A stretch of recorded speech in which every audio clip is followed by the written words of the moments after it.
Hello, good evening everyone. Good evening to all of you. आज हम start करेंगे हमारा topic that is the electrocardiography. Okay, so आज हम देखेंगे electrocardiography. Okay, so what is the meaning of electrocardiography. सबसे पहले अगर बात की जाए इलेक्ट्रोकार्डियोग्राफी की, तो इलेक्ट्रोकार्डियोग्राफी मतलब क्या होता है आपका। इलेक्ट्रोकार्डियोग्राफी मीन्स क्या होता है, that is the it is used to find out the electrical activity of heart. Okay, of heart, जो आपके हार्ट की इलेक्ट्रिकल एक्टिविटी है उसको फाइंड आउट करने में हेल्प करता है आपका ईसीजी, है ना, जिसको हम क्या बोलते हैं और शॉर्ट फॉर्म में ईसीजी बोलते हैं ना, उसको हम बोलते हैं ECG, that is the electrocardiography. यानी कि जो आपके हार्ट में जो इलेक्ट्रिकल एक्टिविटी हो रही है ना, उसको डिटेक्ट करने का काम करता है आपका ईसीजी। ओके, देन और क्या हेल्प करता है ईसीजी और क्या हेल्प फाइंड आउट करेगा आपका। It is also used to find out location of MI, find out location of MI. Okay, अब एमआई का लोकेशन कैसे फाइंड आउट करेगा, क्योंकि जब हम एमआई पढ़ेंगे मायोकार्डियल इन्फार्क्शन, तो उसमें क्या होता है, डिफरेंट वॉल्स का क्या होता है, एमआई होता है। तो उसको डिटेक्ट करने के लिए कौन से वॉल में एमआई हुआ है, कौन से आर्टरी में एमआई हुआ है, उसका यानी कि लोकेशन कहाँ पर एमआई हुआ है, इन्फीरियर वॉल में हुआ है, पोस्टीरियर वॉल में हुआ है, लैटरल वॉल में हुआ है कि सेप्टल वॉल में हुआ है ना, उसका लोकेशन फाइंड आउट करने के लिए क्या ईसीजी क्या करेगा, हेल्प करेगा, है ना। आपने सुना होगा ST segment elevation most commonly आपको देखने मिलता है मायोकार्डियल इन्फार्क्शन में। ओके, तो हम ये सारी चीज़ें पढ़ेंगे। This is the basic thing that is the electrocardiography, तो हम उसको बोलते हैं इलेक्ट्रोकार्डियोग्राफी, राइट। देन बात करेंगे हम इलेक्ट्रोकार्डियोग्राफी में कुछ इंट्रोडक्शन कि किसने सबसे पहले आपका इलेक्ट्रोकार्डियोग्राफी जो है इंट्रोड्यूस किया। तो सबसे पहले अगर बात की जाए फादर ऑफ इलेक्ट्रोकार्डियोग्राफी, है ना, अगर फादर ऑफ इलेक्ट्रोकार्डियोग्राफी की अगर बात की जाए तो कौन है father of electrocardiography, that is the William Einthoven. कौन रहता है आपका, William Einthoven. It is the father of, क्या बोलेंगे हम इसको, it is the founder of ECG और फादर ऑफ ईसीजी। ये क्या है, founder of ECG, that is the electrocardiogram. Okay, ECG को फाइंड आउट किया सबसे पहले विलियम इंथोवेन में, और इन्होंने क्या कहता है, एक डिवाइस जिसका नाम है जिसका नाम है डिवाइस्ड स्ट्रिंग गैल्वेनोमीटर, उसको क्या बोलते थे, उस डिवाइस को string galvanometer. Okay, string galvanometer जो कि डिवाइस है, जो कि फाइंड आउट किया था विलियम इंथोवेन ने। ओके, और एक क्या करता था, रिकॉर्ड करता था, it record small potentials. Okay, जो भी इलेक्ट्रिकल एक्टिविटी आपके हार्ट की उसको एक्यूरेटली क्या करता था, ये डिटेक्ट करता था। ओके, एंड ये प्रोवाइड करता था, and he provided a simplified analysis, और इन्होंने एनालिसिस भी दी है। Okay, simplified analysis. ओके, इतना क्लियर है सभी को। इट इज़ द, किसी ने भी अगर पूछा कि ईसीजी को किसने फाइंड आउट किया, तो सबसे इंपॉर्टेंटली आपको बताना है कि that is the William Einthoven. It is the founder of और father of ECG. Okay, then बात करेंगे हम और क्या डिफरेंसेस होता है ईसीजी में। सबसे इंपॉर्टेंट आपने याद रखना है, जो हम 12 लीड ईसीजी करते हैं, मोस्ट ऑफ द टाइम आपने हॉस्पिटल में देखा होगा ईसीजी मशीन, जिससे कि आपने कई बार ईसीजी किया भी होगा पेशेंट्स का। तो उसमें जो आपने देखा होगा कि इलेक्ट्रोड कितने प्लेसमेंट करते हैं हम, है ना, electrode placement. Okay, electrode placement कितने होते हैं, यानी कि कितने हम इलेक्ट्रोड वहाँ पर प्लेस करते हैं। तो कितने इलेक्ट्रोड प्लेस करते हैं हम, टोटल 10 इलेक्ट्रोड्स। ओके, हमेशा याद रखना इलेक्ट्रोड प्लेसमेंट कितना होता है, 10 होता है। और जो ईसीजी पेपर पे जो ईसीजी निकल के आता है वो कितनी लीड्स की ईसीजी होती है, उसमें जो लीड्स देखोगे आप ईसीजी पेपर पर, तो उसमें कितनी रहेगी, रिकॉर्डेड लीड की अगर बात की जाए तो रिकॉर्डेड लीड कितनी रहेगी आपकी, टोटल 12 रहेगी। इसलिए क्या बोलते हैं हम, 12 लीड ईसीजी इसको बोलते हैं ना, क्योंकि जो रिकॉर्डेड ईसीजी पेपर पे जो लीड आती है वो कितनी आती है, 12 लीड्स की रिकॉर्डिंग आपको मिलती है ईसीजी पेपर पे। बट जब हम इलेक्ट्रोड प्लेस करेंगे पेशेंट के ऊपर, 6 इलेक्ट्रोड्स हम चेस्ट लीड पुट करते हैं और 4 जो है लिम्ब पर पुट करते हैं। तो टोटल इलेक्ट्रोड कितने प्लेस करते हैं, दैट इज़ द 10, हमेशा याद रखना। और बट रिकॉर्डेड लीड कितनी होती है, 12 लीड की होती है, राइट। हम देखेंगे आगे कि कौन सी वो 12 लीड्स होती है। ओके, इतना क्लियर है, that is the electrode placement and recorded lead. Okay, so आप इमेज देख पा रहे होंगे, इस इमेज में आपने देख रहे होंगे ये जो इलेक्ट्रोड है ना, यहाँ पे जो इलेक्ट्रोड आपको दिखाई दे रहा है, इलेक्ट्रोड जो है यहाँ पर आपको जो इलेक्ट्रोड्स दिखाई दे रहा है ना, इलेक्ट्रोड्स यानी कि जो हम पेशेंट के बॉडी पर पुट कर रहे हैं। यहाँ पर दिख रहा होगा C1, C2, C3, C4, C5, C6, ये क्या है, इलेक्ट्रोड्स है। और राइट आर्म में दिख रहा होगा, लेफ्ट आर्म में लगाएंगे, राइट लेग में और लेफ्ट फुट में लगाएंगे। ओके, तो ये सारा क्या है, ये इलेक्ट्रोड्स है। Okay, that is the 10 total, आप देख रहे होंगे 10। 6 क्या है, चेस्ट लीड्स है, जो चेस्ट पे लगे इसको क्या बोलते हैं हम, चेस्ट लीड्स। ओके, इसको क्या बोलेंगे हम, चेस्ट लीड्स बोलते हैं। टोटल कितनी होती है, 6। और बाकी ये क्या है, लिम लीड्स, इसको क्या बोलेंगे, लिम लीड्स नहीं बट एक्सट्रीमिटीज़ पर हम लगाते हैं इलेक्ट्रोड्स। और ये कितने हैं टोटल, लिम्स पर लगाने वाले इलेक्ट्रोड्स 4। तो टोटल कितना हो गया आपके पास, that is the 10 electrodes. Okay, total electrodes है 10। बट जब हम ECG पेपर देखेंगे तो उस पर कितना होता है, टोटल लीड की जो रिकॉर्डिंग है 12 लीड्स की होती है। Right, are you getting the points. हम पढ़ेंगे पोजीशन, कहाँ C1 लगाएंगे, कहाँ C2 लगाते हैं, कहाँ C3 चेस्ट लीड लगाएंगे, है ना। और आर्म में क्या लगाएंगे, ये जो N लिखा है राइट लेग, तो राइट लेग हमेशा क्या रहता है, न्यूट्रल होता है आपका। N का मतलब है न्यूट्रल। ओके, राइट में N लिखा होगा, आप सोच रहे होंगे कि N का मतलब क्या होता है, तो हमेशा राइट लेग क्या रहता है आपका, न्यूट्रल पोजीशन में रहता है, इसलिए यहाँ पर N लिखा है। ओके, तो नेक्स्ट हम देखेंगे what are the ECG leads. अब जो ECG लीड्स है वो कौन सी ECG लीड्स होती है। ओके, ये जो हमने देखा ये क्या है, इलेक्ट्रोड्स है। देन नेक्स्ट हम देखेंगे कि what are the ECG leads. अब ECG लीड्स में क्या क्या आते हैं आपके, कितने टाइप्स की ECG लीड्स होते हैं, है ना, क्या करता है ECG, राइट। सो सबसे पहले हम देखेंगे ECG लीड्स में सबसे पहली लीड आती है आपकी, फर्स्ट लीड देखेंगे, that is the Liam lead. First आएगा आपका लिम लीड्स। ओके, फर्स्ट आता है आपका लिम लीड्स को हम और क्या बोल सकते हैं, that is the bipolar lead भी बोल सकते हैं, बाइपोलर बोल सकते हैं, या फिर स्टैंडर्ड लीड भी बोल सकते हैं। ओके, तो ये अदर नेम्स है आपके लिम लीड्स की। ओके, अब इसमें जो लिम लीड्स है कितनी होती है टोटल आपकी limb leads, that is the total 3 limb leads आप देखेंगे। एग्जाम्पल है लिम लीड 1, 2 और 3। और ये कहाँ पर दिखाई देंगे आपको, ECG पेपर पे। ओके, ये जो लीड्स है कहाँ देखेंगे हम, ECG पेपर पे। ओके, देन और जो लिम लीड्स है वो क्या रिलेशन शो करता है, ये रिलेशन किसके बीच में शो करता है, रिलेशन बिटवीन 2 एक्सिस, 2 एक्सिस के बीच में क्या करता है, रिलेशन शो करता है। Okay, that is the limb leads. Then next lead आती है आपकी ऑगमेंटेड लीड। नेक्स्ट लीड आएगी आपकी augmented leads. Okay, next leads है आपकी दैट इज़ ऑगमेंटेड लीड। और ऑगमेंटेड लीड क्या करता है, एंटीरियर प्लेन की जो है आपकी एंटीरियर प्लेन का जो फोर्स, इलेक्ट्रिकल फोर्स जो एंटीरियर प्लेन में है उसको क्या करता है, एंटीरियर बोल सकते हैं या फिर फ्रंटल प्लेस बोल सकते हैं। तो उसकी जो इलेक्ट्रिकल फोर्स है उसको मेज़र करने का काम करता है आपकी ऑगमेंटेड लीड। ओके, तो ये क्या करता है, measure electrical force in frontal place. Okay, frontal place में जो इलेक्ट्रिकल फोर्स है उसको मेज़र करने का काम करता है ऑगमेंटेड लीड। और इसके एग्जांपल क्या है, इसके एग्जांपल है AVR, AVF, okay, AVR, then AVF, then AVL। Okay, AVL, तो ये क्या रहेंगे, एग्जांपल है ऑगमेंटेड लीड्स के। तो what is the stand for AVR। AVR क्या स्टैंड करता है, AVR मतलब ऑगमेंटेड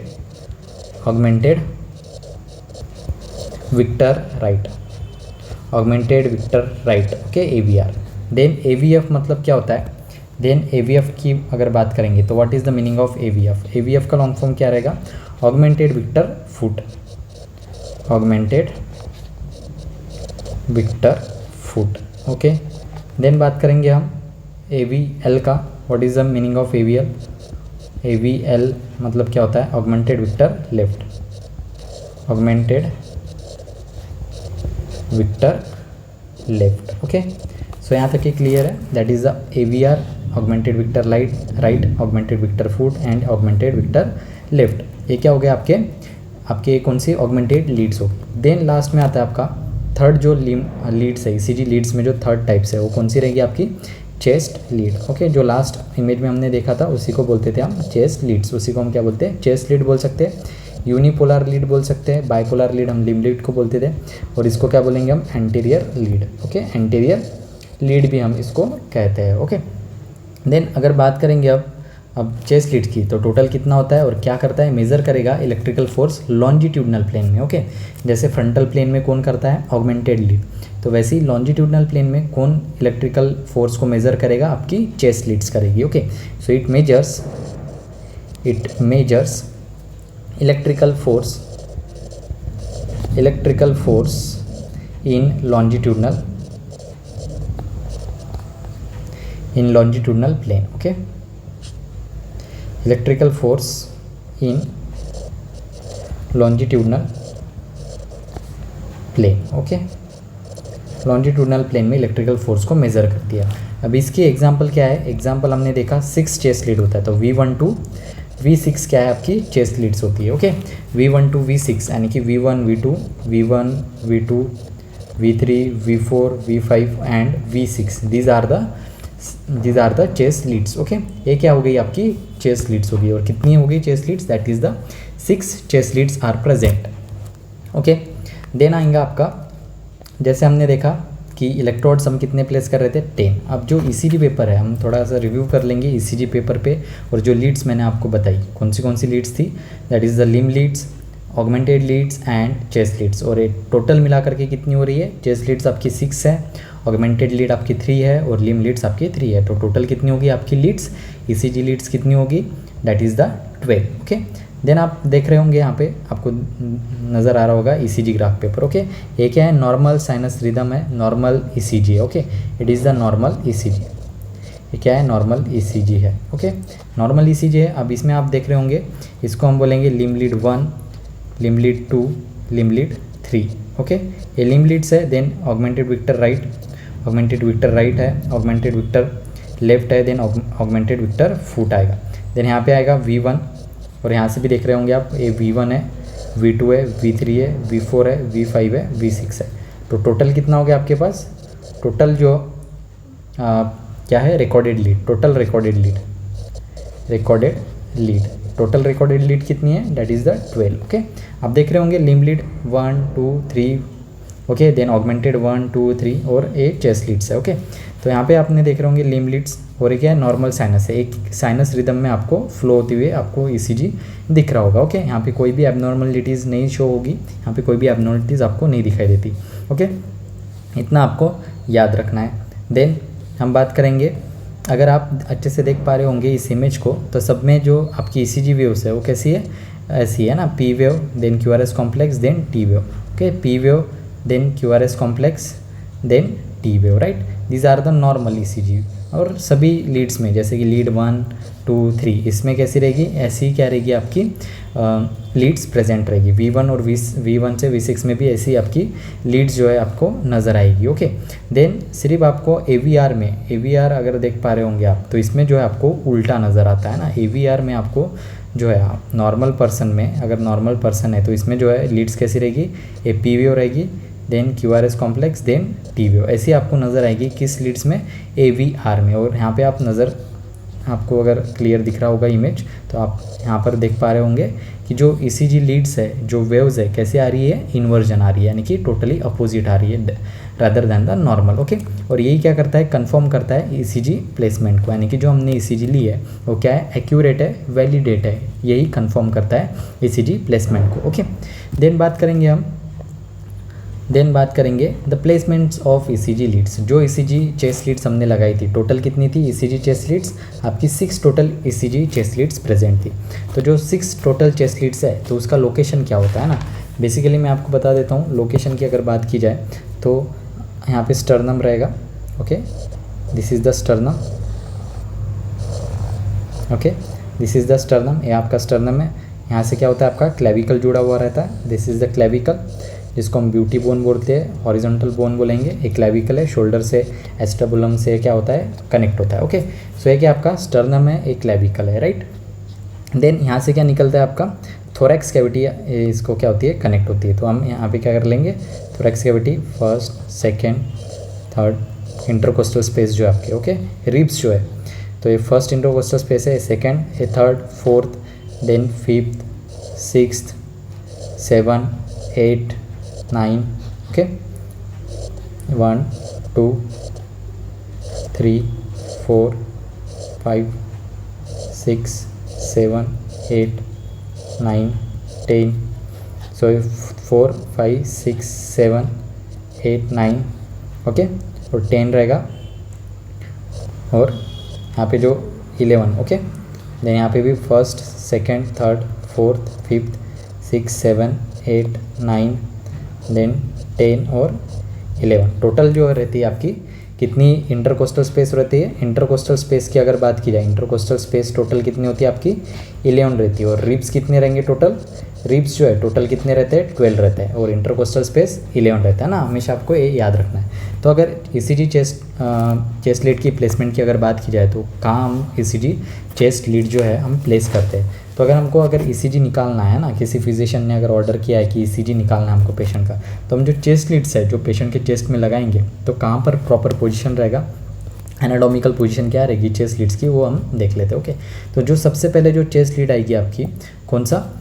चेस्ट लीड 1, जिसको हम V1 बोल रहे थे। तो V1 का आएगा, हमेशा याद रखना, V1 हमेशा रहेगा राइट साइड में, right to sternum. Okay, right to sternum रहेगा, राइट साइड में रहेगा आपका V1, और कहाँ पे रहेगा? 4th इंटरकोस्टल स्पेस पे। तो V1 कहाँ रखे लगेंगे हम? स्टर्नम के राइट साइड में, और राइट साइड में कहाँ पर? 4th इंटरकोस्टल स्पेस में। ओके, और बाकी की जो चेस्ट लीड्स है रिमेनिंग 5, वो सभी कहाँ आएंगी? स्टर्नम के लेफ्ट साइड में आएगी। तो V2 कहाँ पे आएगा आपका? V2 की अगर बात की जाए तो left side of the sternum, और कौन सा इंटरकोस्टल स्पेस रहेगा? 4th इंटरकोस्टल स्पेस रहेगा। देन V3 के पहले हम V4 की बात कर लेते हैं। V4 कहाँ पे लगेगा आपका? ये जो क्लेविकल दिख रहा है, अब इसकी मिडल लाइन को हम इमेजिन करेंगे, यहाँ से मिड क्लेविकुलर लाइन लेंगे, और 5th इंटरकोस्टल स्पेस में क्या लगता है आपका? V4 लगेगा। और V3 की अगर बात की जाए तो बिटवीन V2 एंड V4 के बीच में क्या आता है आपका? V3 प्लेस करते हैं हम। Between V2 and V4 we will place the V3। Okay, chest lead third को हम पुट करेंगे V2 और V4 के बीच में, और V4 कहाँ लगा रहे थे? That is the mid clavicular line और 5th इंटरकोस्टल स्पेस में। ओके, देन बात करेंगे V5 की अगर बात की जाए तो वो भी 5th इंटरकोस्टल स्पेस में लगेगा, और लेकिन एक्जिला से, एंटीरियर एक्जिलरी लाइन, यहाँ से आपका एक्जिला स्टार्ट हो जाएगा, और एंटीरियर एक्जिलरी लाइन लेंगे, और क्या कहाँ लगाएंगे? V5 लगाएंगे। ओके, V5 चेस्ट लीड लगाएंगे। देन बात करेंगे V6 की। V6 कहाँ से आता है? Mid axillary line. Okay, mid axillary line से आएगा आपका V6। ओके, तो V6 लगेगा 5th इंटरकोस्टल स्पेस में, बट मिड एक्जिलरी लाइन। एक कौन सी लाइन है? Mid axillary line. और एक कौन सी है? Anterior axillary line, anterior axillary line. और एक कौन सी लाइन है? Mid clavicular line. ओके, ये मिड क्लेविकुलर लाइन है ना, इसको हम क्या बोलते हैं?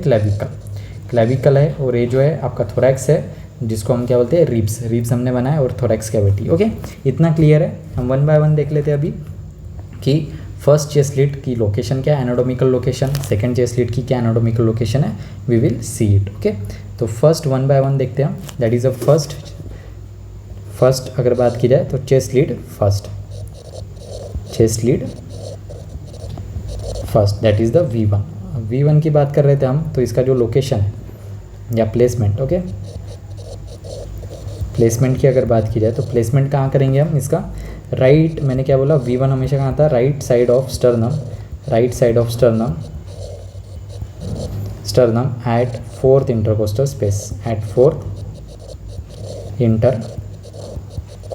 Space, okay, 4th intercostal space पे राइट साइड में है ना, 4th इंटरकोस्टल स्पेस पे राइट साइड में आपको देखने मिलेगा V1 का प्लेसमेंट।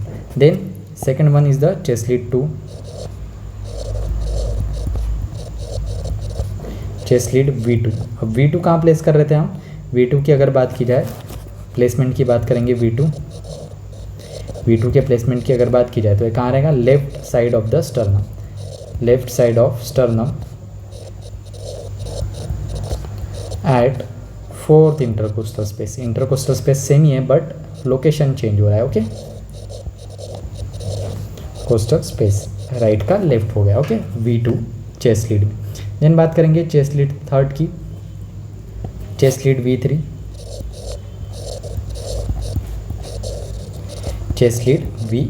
अब V3 अगर कहाँ पे पुट करेंगे हम? प्लेसमेंट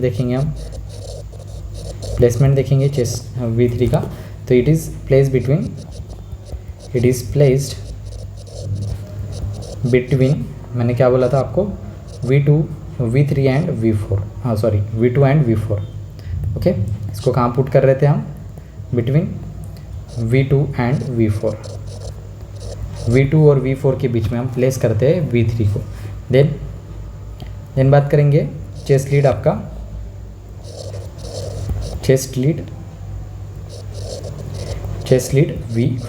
V4 कहाँ प्लेस कर रहे थे हम, इसकी जो प्लेसमेंट है V4 की प्लेसमेंट की अगर बात की जाए, V4 कहाँ प्लेस कर रहे थे, V4 कहाँ प्लेस कर रहे थे हम, V4 कहाँ प्लेस करेंगे हम, chest lead V4 that is the mid clavicular line. Placement कहाँ थी इसकी,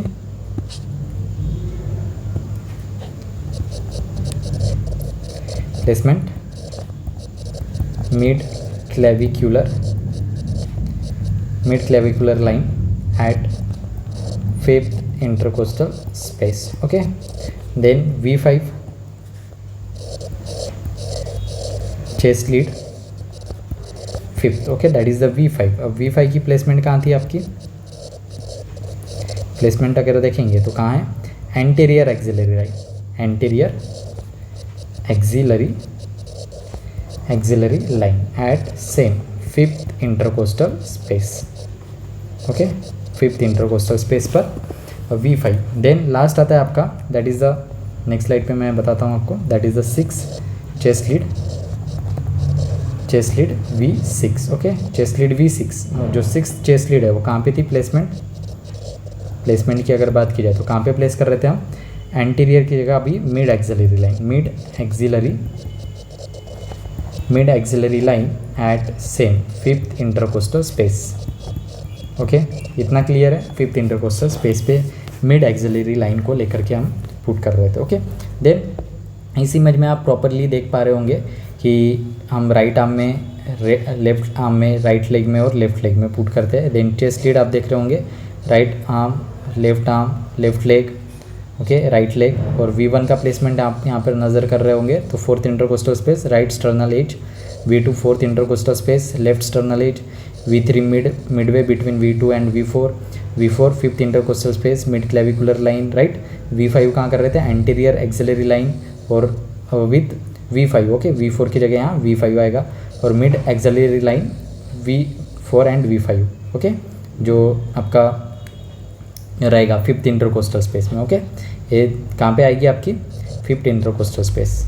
ओके, 5th intercostal space में आएगा आपका V4, V5 और V6 कहाँ पे आएगा, 5th intercostal space में। ओके, देन अब चेस्ट लीड हो गया, हमने क्या कर लिया, इलेक्ट्रोड प्लेसमेंट कर लिया, चेस्ट लीड की एनाटॉमिकल लोकेशन देख ली।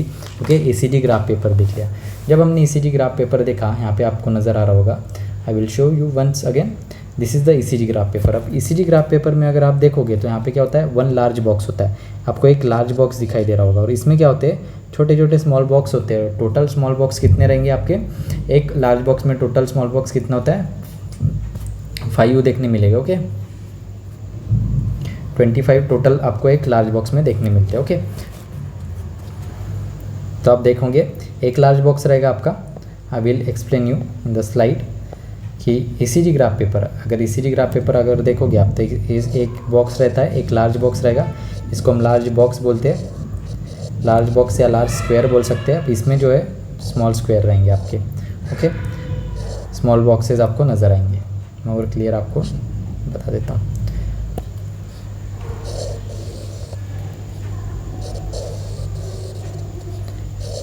One 2 3 4 5 1 2 3 4 and 5।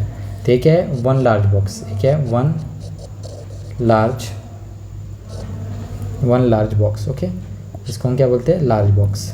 ये क्या हो गया हमारा, 1 लार्ज बॉक्स। ओके, इसके अंदर स्मॉल बॉक्सेस आपको नज़र आ रहे होंगे। ओके, 1 लार्ज के अंदर 1 2 3 4 5 जो है स्मॉल स्क्वायर नज़र आ रहे होंगे। ओके, तो ये हो गया हमारा ग्राफ पेपर में जो एक ग्राफ नज़र आता है ना, यहाँ पे आप देख रहे होंगे, इसको हम बोलते हैं ग्राफ पेपर है ना। ये लार्ज बॉक्सेस आपको नज़र आ रहे होंगे, इसके अंदर आपको छोटे छोटे स्मॉल बॉक्स भी दिखाई देंगे। ओके, तो एक लार्ज बॉक्स के अंदर 5 जो है टोटल स्मॉल बॉक्स होते हैं। ओके, 1 2 3 4 5। ओके, ये 5 स्मॉल बॉक्स आपको नज़र आ रहे होंगे। देन इसका जो है, इस ग्राफ पेपर का क्या होता है, ड्यूरेशन होता है। जो स्क्वायर आपको दिख रहा है, एक लार्ज स्क्वायर का ड्यूरेशन अलग होगा, एक स्मॉल स्क्वायर का ड्यूरेशन अलग होगा। इसको हम क्या बोलेंगे, वन स्मॉल स्क्वायर और बॉक्स, स्मॉल स्क्वायर और बॉक्स। ओके, तो ड्यूरेशन की अगर बात की जाए ना, इंपॉर्टेंट है इसमें ड्यूरेशन। ओके, ड्यूरेशन अगर देखा जाएगा तो ईच स्मॉल स्क्वायर, एक स्मॉल स्क्वायर का जो ड्यूरेशन है वो कितना रहेगा, 0.04 सेकेंड। ये बहुत इंपॉर्टेंट है, ड्यूरेशन आपको बहुत इंपॉर्टेंटली याद रखना है। ओके, आगे ये ड्यूरेशन हमको बहुत काम आएगा। और एक लार्ज स्क्वायर का कितना हो जाएगा, वन लार्ज स्क्वायर का ड्यूरेशन कितना हो जाएगा, वन लार्ज स्क्वायर का, वन स्मॉल का अगर 0.04 सेकेंड है तो हमको 0.04 से 5 को मल्टीप्लाई करना पड़ेगा, क्योंकि 5 स्मॉल बॉक्सेस है तो कितना हो जाएगा 0.20। ओके, तो वन लार्ज स्क्वायर का वैल्यू कितना हो जाएगा 0.020 सेकेंड। ओके, और ये किस में डिनोट कर रहे हैं, सेकेंड्स में डिनोट कर रहे हैं। ओके, तो वन स्मॉल स्क्वायर का ड्यूरेशन कितना है 0.04 सेकेंड, वन लार्ज स्क्वायर का ड्यूरेशन आपका 0.20 सेकेंड। ओके, इतना क्लियर है। देन हम बात करेंगे डायमीटर। अभी इस बॉक्स की डायमीटर और साइज़ क्या होती है। ओके, हम क्या करेंगे, डायमीटर की बात, डायमीटर। ओके, ड्यूरेशन के बाद डायमीटर। तो एक लार्ज स्क्वायर की ईच स्मॉल स्क्वायर, सबसे पहले स्मॉल स्क्वायर की देख लेते हैं साइज़। एक स्मॉल स्क्वायर की साइज़ कितनी रहती है 1 mm, और वन लार्ज स्क्वायर की क्या रहेगी, ईच लार्ज स्क्वायर, एक लार्ज स्क्वायर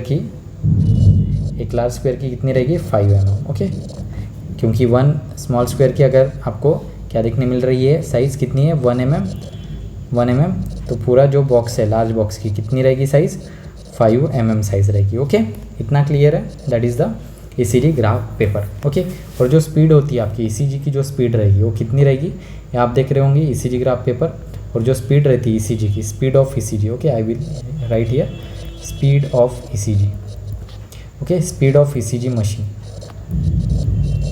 ECG मशीन की जो स्पीड है कितनी होती है 25 mm पर सेकेंड की स्पीड होती है आपके ECG मशीन की। जो हम ECG मशीन यूज़ करते हैं उसकी स्पीड होती है that is the 25 mm per second, है ना। इतना आपको याद रखना है। This is the normal ECG machine speed. Okay, then यहाँ पे आपको ग्राफ दिख रहा होगा, ग्राफिकल रिप्रेजेंट अभी क्लियर दिखाई दे रहा होगा आपको कि एक है आपका ECG ग्राफ पेपर है और एक है आपकी ECG वेव्स है। जब हम ECG लेते हैं तो ये क्या कर रहा है, रिकॉर्ड कर रहा है आपकी इलेक्ट्रिकल एक्टिविटी को, हार्ट की जो इलेक्ट्रिकल एक्टिविटी, जैसे आपका इम्पल्सेस आपके हार्ट में जनरेट होंगे तो वैसे वैसे क्या होंगी आपकी ECG वेव्स जो है आपके ECG ग्राफ पेपर पे रिकॉर्ड होंगी। तो जैसे हमने ECG किया पेशेंट का तो पी वेव क्या होगी, जनरेट होगी। सबसे पहले क्या जनरेट होगी आपकी पी वेव। देन आपको नज़र आएगा QRS कॉम्प्लेक्स बनते हुए, है ना। इसका सबका क्या है, डिफरेंट इंडिकेशंस है। देन QRS कॉम्प्लेक्स के बाद आपको यहाँ पे टी वेव नज़र आ रहा होगा। तो ये क्या है, एक ECG जितना पूरा हार्ट क्या हो रहा है आपका, एक बार कॉन्ट्रैक्ट होकर के रिलैक्स हो रहा है तो कितना डिस्टेंस ये कवर कर रहा है, पी वेव से लेकर के that is the T wave तक के क्या कर रहा है, इंडिकेट कर रहा है। और ये क्या इंडिकेट कर रहा है, आपका हार्ट कॉन्ट्रैक्ट होने से लेकर के पूरा फुल रिलैक्सेशन का ये क्या कर रहा है, ECG ग्राफ आपका रिप्रेजेंटेशन कर रहा है। ओके, तो जब आपका इस हार्ट कॉन्ट्रैक्ट होगा, हार्ट में भी क्या बेसिकली आपके एट्रियम कॉन्ट्रैक्ट होंगे तो आपकी पी वेव जनरेट होती है ना। जब आपके एट्रियम चेंबर कॉन्ट्रैक्ट होंगे तो पी वेव जनरेट होगी। ओके, देन जब वेंट्रिकल्स आपके कॉन्ट्रैक्ट होंगे तब QRS कॉम्प्लेक्स जनरेट होता है। और जब आपका पूरा हार्ट जो है रिलैक्स होगा तब क्या होगा, आपका टी वेव जनरेट होता है। ओके, तो ये क्या होता है, मैकेनिज्म होता है। 1 बाय 1 हम देखेंगे कि कैसे आपकी पी वेव जनरेट हो रही है। तो वेव्स की जो इंडिकेशंस है, क्या क्या इंडिकेशंस है वेव्स के, वो हम देखेंगे। Okay, so let's see 1 by 1। So ECG waves, अब आ जाती है आपकी ECG वेव्स जो हमने अभी देखा। एक है आपकी ECG वेव्स है P wave, QRS complex and T wave, these are the ECG waves. Okay, so सबसे पहले हम देखेंगे ECG वेव्स। फर्स्ट आता है ECG वेव में आपकी P wave. First one is the P wave. ECG wave में सबसे पहले आएगा आपका पी वेव। अब ये पी वेव क्या इंडिकेट करता है, सबसे पहले इंपॉर्टेंट है कि ये पी वेव क्या इंडिकेट करता है। पी वेव क्यों बन रहा है, मैंने आपको क्या बोला कि पी वेव कब बनेगा, जब आपका हार्ट कॉन्ट्रैक्ट होगा। कॉन्ट्रैक्ट में भी कौन कॉन्ट्रैक्ट होंगे, आपके हार्ट में जो चेम्बर्स होते हैं, 4 चेम्बर्स है, right atrium, right ventricle, left atrium and left ventricle. तो जब आपके एट्रियम चेम्बर कॉन्ट्रैक्ट होंगे तब क्या होंगी, आपकी पी वेव जनरेट होगी। ओके, सो ये क्या इंडिकेट करता है, arterial depolarization, atrial depolarization, polarization. Okay, polarization depolarization यानी कि कॉन्ट्रैक्शन। आपको दो टर्म याद रखना है हमेशा, डीपोलराइजेशन एंड रीपोलराइजेशन। डीपोलराइजेशन से याद रखना है कॉन्ट्रैक्शन, और आर से याद रखना है रिलैक्सेशन। आर से रिपोलराइजेशन और आर से रिलैक्सेशन। ओके, ये टर्म आपको याद रखनी है क्योंकि ये टर्म क्या होगी, रिपीट होगी बार बार। ओके, सो आर्टीरियल डीपोलराइजेशन इंडिकेट करता है पी वेव आर्टीरियल डीपोलराइजेशन। और इसका जो ड्यूरेशन है, नॉर्मल ड्यूरेशन कितना होना चाहिए पी वेव का, 0.12 सेकेंड। ओके, हमने देखा था वन स्मॉल बॉक्स का कितना ड्यूरेशन था आपका, वन स्मॉल बॉक्स का ड्यूरेशन जो था आपका 0.04 सेकेंड था। ओके, 0.04 सेकेंड था वन स्मॉल बॉक्स का ड्यूरेशन, और यहाँ पे पी वेव का ड्यूरेशन कितना है नॉर्मली 0.12 सेकेंड्स, यानी कि कितने स्मॉल बॉक्स कवर करेगी, ये कितने स्मॉल बॉक्स कवर करेंगे, 3 स्मॉल बॉक्स। ओके, जैसे हमने इमेज देख रहे होगे आप, तो ये जो पी वेव आपको नज़र आ रही होगी, this is the P wave. P wave में आप देख पा रहे होंगे 1, 2 और 3, ये 3 स्मॉल बॉक्स को क्या कर रही है, कवर करके रख रही है आपकी पी वेव। ओके, तो वही बोला है कि 3 स्मॉल बॉक्स यानी कि 0.12 सेकेंड नॉर्मल ड्यूरेशन है आपका पी वेव का। ओके, देन बात करेंगे हम सेकेंड वेव की बात करेंगे, that is the P R interval. Second wave की बात करेंगे, wave P R intervals. Wave में सेकेंड वेव आ जाता है आपका पी आर इंटरवल। अभी पी आर इंटरवल क्या होता है, let's see. Okay, what is the P R interval. Okay, P R interval मतलब क्या रहेगा, ये क्या इंडिकेट करता है, indicating, what is the indication of P R interval.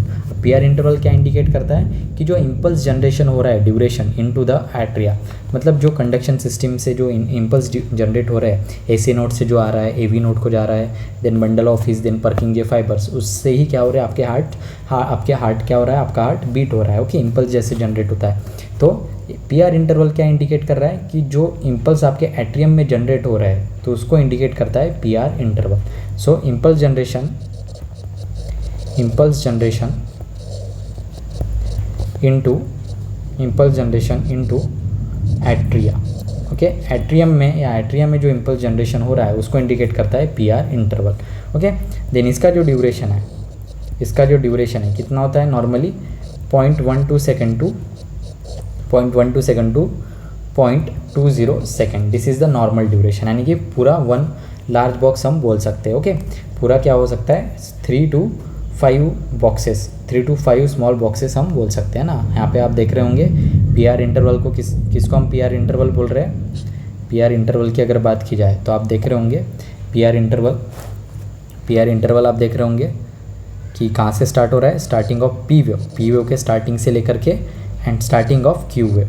P wave के स्टार्टिंग से लेकर के क्यू वेव के स्टार्ट होने तक के ड्यूरेशन को हम बोलते हैं पी आर इंटरवल। और पी आर इंटरवल क्या बता रहा है, जो आपके एट्रियम में इम्पल्स जनरेट हो रहे हैं उसको इंडिकेट कर रहा है पी आर इंटरवल। ओके, इतना क्लियर है। और इसका जो मेजरमेंट है, कहाँ से मेज़र कर रहे हैं हम, स्टार्टिंग ऑफ पी वेव जहाँ से आपकी स्टार्ट हो रही है और जहाँ से क्यू वेव स्टार्ट हो रहा है, उतने ड्यूरेशन को हम क्या बोल रहे हैं, पी आर इंटरवल। ओके, सो मेज़रमेंट भी देख लेते हैं हम। मेज़रमेंट की अगर बात की जाए तो कैसे हम मेज़र करेंगे, इसको मेज़र कैसे करेंगे, इंपॉर्टेंटली आपको याद रखना है, from onset of P wave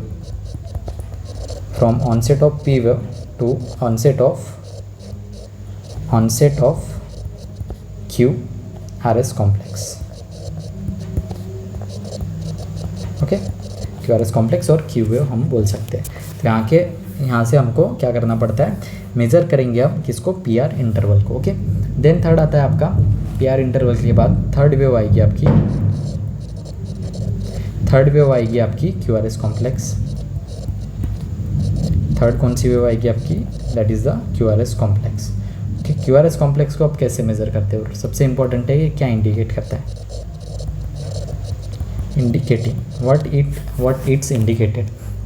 so ये क्या इंडिकेट करेगा आपका, QRS कॉम्प्लेक्स, वेंट्रिकुलर डीपोलराइजेशन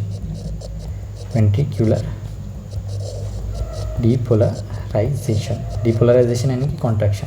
सबसे पहले हमने देखा पी वेव क्या कर रहा था, एट्रियम को कॉन्ट्रैक्शन कर रहा था। देन बात कर रहे थे हम नेक्स्ट हम किसकी बात कर रहे थे, पी आर इंटरवल जो इम्पल्सेस जनरेट हो रहे हैं आपके एट्रियम में। देन क्या होंगे आपके, अब क्या होगा, वेंट्रिकल कॉन्ट्रैक्ट होंगे। अब जैसे वेंट्रिकल कॉन्ट्रैक्ट होंगे तो क्यू आर एस कॉम्प्लेक्स क्या होंगे आपके, फॉर्म होंगे।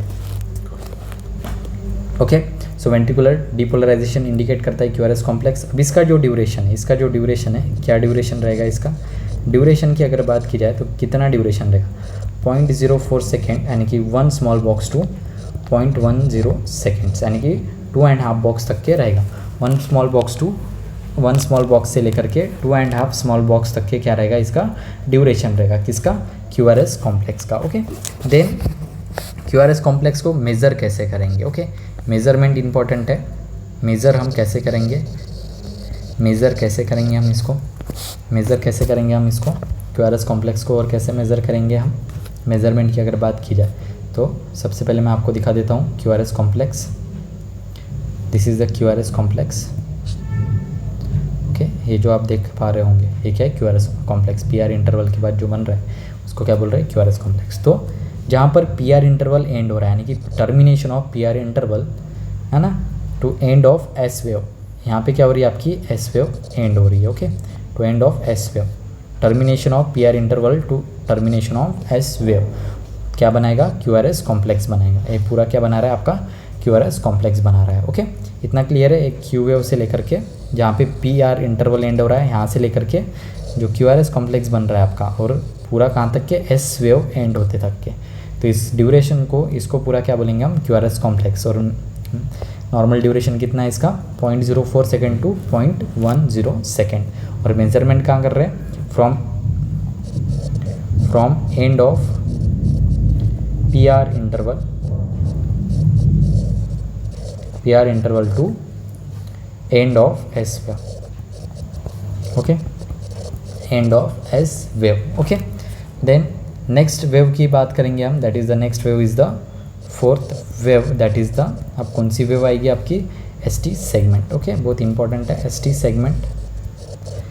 सेगमेंट इंपॉर्टेंट है। अब एस टी सेगमेंट की अगर बात की जाए तो ये क्या इंडिकेट करता है, एस टी सेगमेंट क्या इंडिकेट करेगा, वेंट्रिकुलर डीपोलराइजेशन एंड रिपोलराइजेशन, यानी कि ventricular contraction and ventricular relaxation दोनों को रिप्रेजेंट करता है आपका एस टी सेगमेंट। यानी कि जब एस टी सेगमेंट फॉर्म होगा, यानी कि जब आपका वेंट्रिकुलर कॉन्ट्रैक्ट और रिलैक्स होगा तो आपका एस टी सेगमेंट क्या होगा, फॉर्म होगा।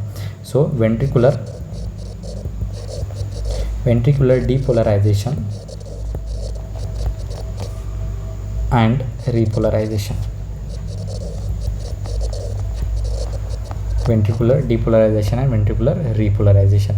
देन बात करेंगे इसके ड्यूरेशन की, तो इसका ड्यूरेशन क्या रहेगा, ड्यूरेशन कितना रहेगा इसका, 0.08 सेकेंड, यानी कि 2 स्मॉल बॉक्स। Okay, 0.08 second. इसलिए मैं बोल रहा हूँ आपको कि वो ड्यूरेशन मैंने आपको क्यों पढ़ाया, क्योंकि नॉर्मल ड्यूरेशन पता रहेगा तभी हम क्या करेंगे, एबनॉर्मलिटी का फाइंड आउट कर सकते हैं। ओके, तो नॉर्मली एस टी सेगमेंट आपका होना चाहिए 2 स्मॉल बॉक्स का, 0.08 सेकेंड का। ओके, अब इसको मेज़र कैसे करेंगे हम इसको मेज़र करेंगे, आपका termination of from end of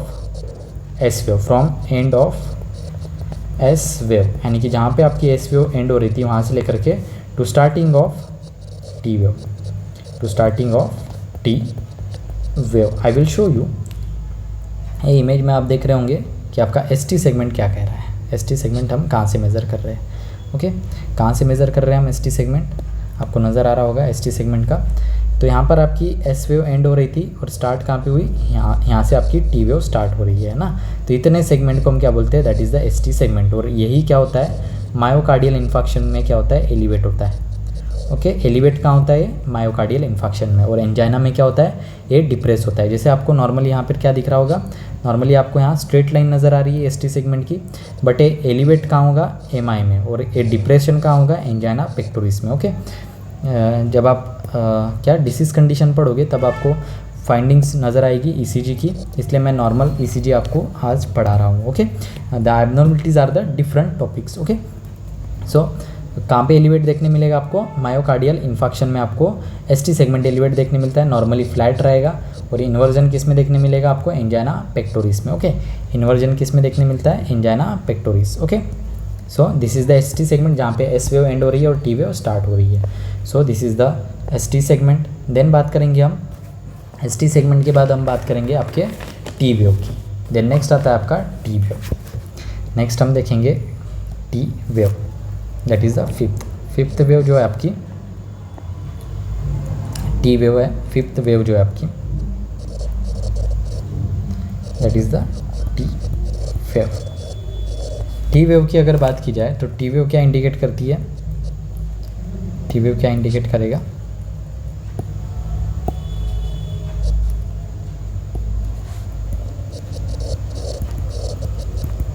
अब टी वेव क्या इंडिकेट करता है, वेंट्रिकुलर रिपोलराइजेशन, वेंट्रिकुलर रिपोलराइजेशन।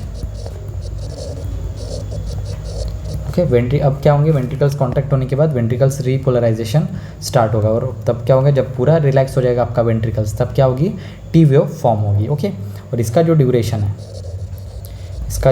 है, ड्यूरेशन कितना रहेगा इसका, 0.08 टू 0.12 सेकेंड, यानी कि 2 to 3 small boxes is the normal duration of, 2 to 3 small boxes is the normal duration of T wave. Okay, then इसको मेज़र कैसे करेंगे हम, इसका मेज़रमेंट अभी देखा हमने कि एंड हो रहा था आपका ST सेगमेंट, वहाँ से आपका टी वेव फॉर्म होना स्टार्ट हो जाता है। देन लास्ट आपकी वेव है, that is the last wave. अगर देखेंगे हम तो लास्ट वेव क्या रहेगा आपका, लास्ट वेव की अगर बात की जाए तो लास्ट वेव क्या रहेगी आपकी, सिक्स्थ वेव जो है आपकी लास्ट वेव है। This is the sixth wave, QT interval, क्या बोलते हैं हम इसको, QT इंटरवल बोलेंगे, इसको क्या बोलेंगे हम, QT इंटरवल। QT इंटरवल की अगर बात की जाए तो QT इंटरवल कहाँ से हम मेज़र करते हैं, इंडिकेट क्या करता है, सबसे इंपॉर्टेंट बात आता है indicating. What is the indication of QT interval, अभी क्या कर रहा है QT interval, total duration of ventricular depolarization and repolarization, है कि जहाँ से QRS कॉम्प्लेक्स आपका बन रहा था वहाँ से लेकर के जहाँ पे आपका टी वेव ख़त्म हो रहा है उतने ड्यूरेशन को रिप्रेजेंट करता है आपका QT इंटरवल। मतलब क्या होगा इसका, टोटल ड्यूरेशन ऑफ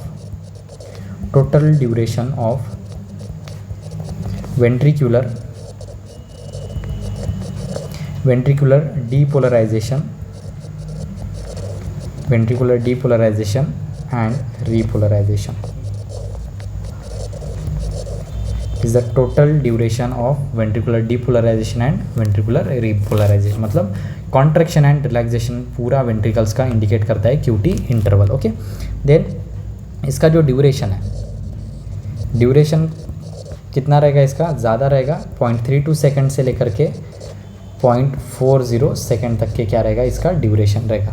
ओके, मैं आपको बता देता हूँ QT इंटरवल जो है आपका, आप नज़र देख रहे होंगे, आपको नीचे नज़र आ रहा होगा, this is the QT interval. और कहाँ से मेज़र हो रहा है, जहाँ से QRS कॉम्प्लेक्स फॉर्म हो रहा है आपका, और वहीं से क्या हो रहा था आपका, वेंट्रिकल कॉन्ट्रैक्ट हो रहा था, और जहाँ पे टी वेव खत्म हो रही है यानी कि जहाँ पे वेंट्रिकल रिलैक्स हो रहा है वहाँ पर आपका QT इंटरवल खत्म हो रहा है। तो इसको हम क्या बोलते हैं, total duration of ventricular contraction and ventricular relaxation, वो कौन इंडिकेट करता है आपका, QT interval. Okay, so this is the QT interval.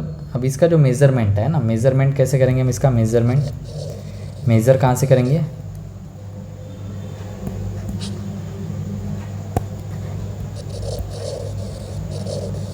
Measurement की अगर बात की जाए तो कहाँ से मेज़र करेंगे, from beginning of QRS complex और Q वेव के स्टार्टिंग से, and from beginning of Q wave to end of T wave, यानी कि Q वेव के स्टार्टिंग से लेकर के एंड वेव T वेव के एंड तक के जो मेज़रमेंट करेंगे उसको हम बोलेंगे QT इंटरवल। ओके, इतना क्लियर है सभी को, I you getting the points यहाँ तक के, ठीक है, यहाँ तक के था हमारा ECG वेव्स। ओके, और क्या इंडिकेट करता है ECG वेव, वो इम्पोर्टेंट है ना।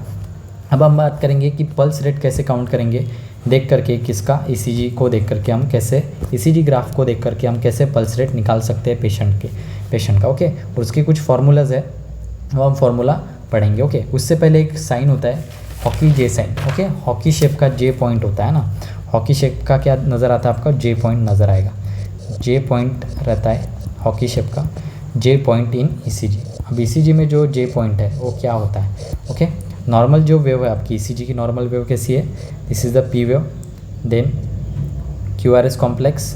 Okay, I will repeat it,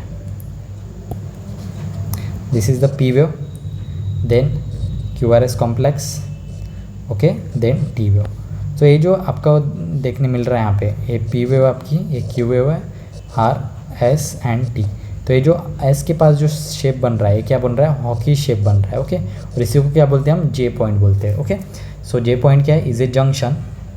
J point क्या है, it is a junction, basically it is a junction, it is a junction, it is a junction between termination of QRS complex. यहाँ पे बोल सकते हो, और यहाँ पे भी आपको जे साइन देखने मिल सकता है। ओके, यहाँ पे भी आपको जे साइन देखने मिल सकता है हॉकी शेप का। ओके, यहाँ पे भी देखने मिल रहा है, यहाँ पे भी देखने मिल रहा है। तो it is a junction between termination of QRS complex, QRS complex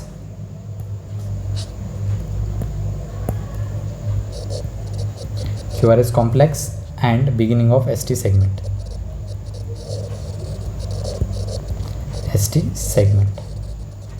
okay, ST segment जहाँ पे स्टार्ट हो रहा है वो भी देखने मिलता है। ओके, आपको तो बेसिकली कहाँ पे देखने मिल रहा था, that is the QRS complex then T wave. तो ये जो है आपका okay, beginning of ST segment और टर्मिनेशन ऑफ QRS complex। तो ये यहाँ पे आपको नज़र आता है, that is the hockey J shape sign. Okay, hockey sign इसको हम बोलते हैं। ओके, मैं आपको इमेज में बता देता हूँ और क्लियर नज़र आएगा आपको। यहाँ पे आप देख पा रहे होंगे, तो यहाँ पे क्या बन रहा है आपका, जे शेप साइन बन रहा है। ओके, ये बोल सकते हो, यहाँ पे भी अच्छे से आपको यहाँ पे नज़र आएगा, that is the J shape sign. Okay, यहाँ से ST सेगमेंट स्टार्ट होगा और यहाँ पे S जो है एंड हो रहा है, तो यहाँ पे जो आपको जे शेप का साइन देखने मिल रहा है। ओके, और ये हॉकी शेप का होता है। ओके, तो इसको हम जे पॉइंट बोलते हैं। इसको क्या बोलेंगे हम, जे पॉइंट। ओके, क्या बोलेंगे हम इसको, J point, J point in ECG। Okay, then क्या बोल रहा था मैं आपको, कैसे हम पल्स रेट कैलकुलेट करते हैं, how to calculate the pulse rate. Pulse rate कैसे कैलकुलेट करेंगे, pulse rate count by ECG।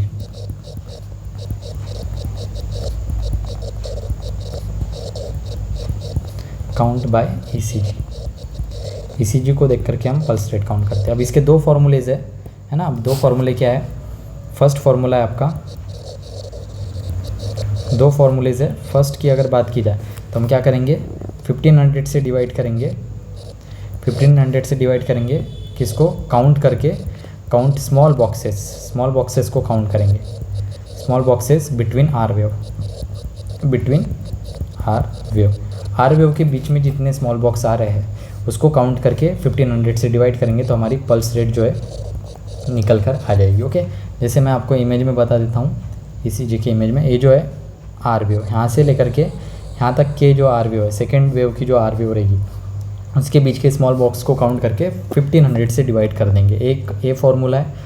Then second formula की अगर बात की जाए तो सेकेंड फार्मूला में क्या करेंगे, हम लार्ज बॉक्सेस को काउंट करेंगे, बट जब लार्ज बॉक्सेस को काउंट करेंगे तो 300 से डिवाइड करेंगे। डिफरेंस सिर्फ इतना है, काउंट जब 300 से डिवाइड करना है तो काउंट करेंगे हम लार्ज बॉक्स को, large box between R wave के बीच के लार्ज बॉक्स को काउंट करके 300 से क्या कर देंगे, हम डिवाइड कर देंगे, और हमारी क्या निकल जाएगी, पल्स रेट हमको मिल जाएगी। ओके, इतना आपने याद रखना है। ओके, तो ये आपका पल्स रेट काउंट करने का formula. Then validation of ECG placement. अब कैसे हम पता लगाएंगे कि हमारा ECG जो है प्लेसमेंट वैलिडेट है ना। How can we find out the जो हमने ECG ली है वो क्या है, आपकी वैलिडेट है, वैलिडेशन मिलेगा इसमें। ओके, तो कैसे पता लगाएंगे हम वैलिडेशन ऑफ लीड प्लेसमेंट का।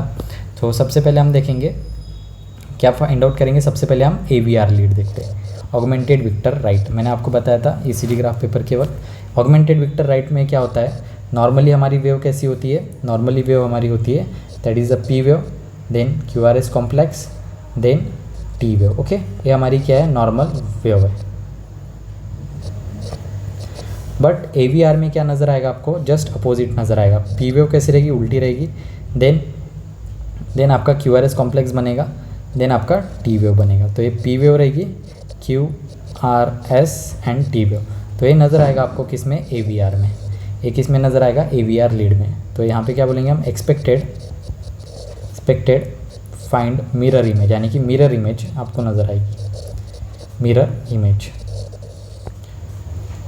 Normal wave form, normal wave form की मिरर इमेज आपको देखने मिलेगी किसमें, AVR लीड में। तो ये कहाँ पर रहती है आपके AVR लीड में, और ये क्या रहेगा नॉर्मली। तो हम पता करेंगे अगर AVR लीड में ऐसे वेव्स आपको देखने मिल रही है अपोजिट, तो हम बोलेंगे कि ECG प्रॉपर है, ECG क्या है, वैलिडेट है। ओके, इतना आपको याद रखना है। बट जो डेक्स्ट्रोकार्डियक वाले पेशेंट्स है तो उसमें क्या होता है, AVR लीड में भी आपको ऐसी लीड्स आपको देखने मिलेगी, AVR लीड में भी ऐसे आपको ग्राफिकल रिप्रेजेंटेशन देखने मिलेगा AVR लीड में। अगर पेशेंट को डेक्स्ट्रोकार्डियक है तो डेक्स्ट्रोकार्डियक इन द सेंस कि जो हार्ट है स्लाइटली क्या होता है आपका राइट साइड में प्रेजेंट होता है, उसको हम बोलते हैं dextrocardiac. Okay, then what are the changes in MI। Normally हम देख लेते हैं कि क्या क्या चेंजेस जो है मायोकार्डियल इन्फेक्शन में देखने मिलता है। ओके, मैंने आपको बोला था क्या चेंजेस देखने मिलता है, ST सेगमेंट एलिवेशन सबसे इंपॉर्टेंट है। ST सेगमेंट जो हमने ST सेगमेंट देखा था, ST सेगमेंट एलिवेशन जो कि क्या शो कर रहा था, वेंट्रिकुलर कॉन्ट्रैक्शन एंड रिलैक्सेशन को। तो ST सेगमेंट एलिवेशन आपको देखने मिलता है किसमें, मायोकार्डियल इन्फेक्शन में। T वेव इन्वर्ज हो जाती है आपकी, T wave inversion, T wave inversion भी आपको देखने मिलता है मायोकार्डियल इन्फेक्शन में। ओके, सो ये जो है चेंजेस है कुछ आपके मायोकार्डियल इन्फेक्शन में। ओके, इतना आपको याद रखना है। Then this is the ECG, और ECG चेंजेस में हम देखेंगे कि जो ECG MI होते हैं ना, टाइप्स होते हैं MI के। दैट इज़ द फर्स्ट है septal wall MI। Septal wall MI हुआ तो कौन से लीड में आपको क्या देखने मिलेगा, ST segment elevation. Then anterior wall MI, anterior wall MI, anterior wall MI हुआ तो उस कौन से लीड में आपको देखने मिलेगा। देन और क्या हो सकता है, lateral wall MI, lateral wall MI हुआ तो कौन से लीड में आपको देखने मिलेगा, ST segment elevation. Then inferior, inferior wall MI। Okay, ये मैं जस्ट आपको रिव्यू करवा रहा हूँ।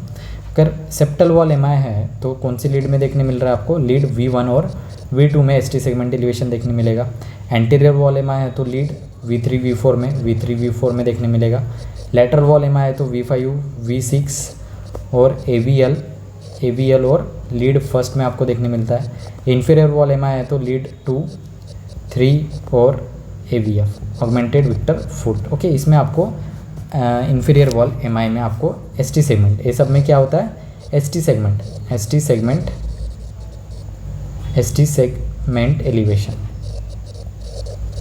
सेगमेंट एलिवेशन आपको देखने मिलता है। बट अगर पोस्टीरियर वॉल MI हो रहा है ना, पोस्टीरियर वॉल MI है तो क्या देखने मिलेगा आपको, ST डिप्रेशन देखने मिलता है, डिप्रेशन देखने मिलेगा। तो ये डिफरेंसेस है जो कि हमको हेल्प होगा MI में डिफ्रेंशिएट करने के लिए। Okay, this is the ECG changes that is in MI। Okay, normal ECG हमने देखा कि क्या ECG होता है, what are the meaning of ECG, founder कौन है ECG का, चेस्ट लीड्स क्या क्या इंटरप्रिटेशन है ECG के, नॉर्मली P वेव क्या इंडिकेट करता है, QRS कॉम्प्लेक्स क्या इंडिकेट करता है, T वेव क्या इंडिकेट करता है, वो हमने देखा। ओके, जैसे आप देख रहे होंगे यहाँ पे T वेव के बाद आपको नज़र आ रहा होगा आपका U वेव। सो प्रोमिनेंट U वेव जो है आपको यहाँ पे U वेव नज़र आ रही होगी। तो ये जो U वेव है किस में देखने मिलता है हमको, हाइपोकैलेमिया वाले कंडीशन में आपको U वेव नज़र आती है। ओके, ये रेयर होता है, नॉर्मली U वेव प्रेजेंट नहीं होती है। बट अगर U वेव प्रेजेंट है तो क्या इंडिकेट कर रहा है, पोटेशियम लेवल क्या है, रिड्यूस है पेशेंट के बॉडी में, दैट इज़ द हाइपोकैलेमिया वाले कंडीशन में U वेव क्या होता है, प्रोमिनेंट होता है। Okay, so this is about the normal ECG जो कि हमने ECG पढ़ा है, that is the normal about the ECG, this is the normal ECG changes. But इसके बाद ये जो नॉर्मल अगर हमको समझ में आ गया तो हम क्या करते हैं, जो कार्डियक डिसअरिथमियास है उसी को हम फाइंड आउट करेंगे एबनॉर्मलिटी, उसको हम क्या बोलते हैं, एबनॉर्मल कंडीशन। जैसे उसमें हो गया sinus bradycardia, sinus tachycardia. Okay, then atrial fibrillation, ventricular tachycardia. कैसे हम फाइंड आउट करेंगे, अगर हमको नॉर्मल ECG पता है तभी हम एबनॉर्मलिटी को फाइंड आउट कर पाएंगे। So this is about the normal ECG। Okay, ये हमने पढ़ा normal ECG। Okay, then this is the class about the normal ECG. okay, so thank you everyone for attending the class, thank you so much.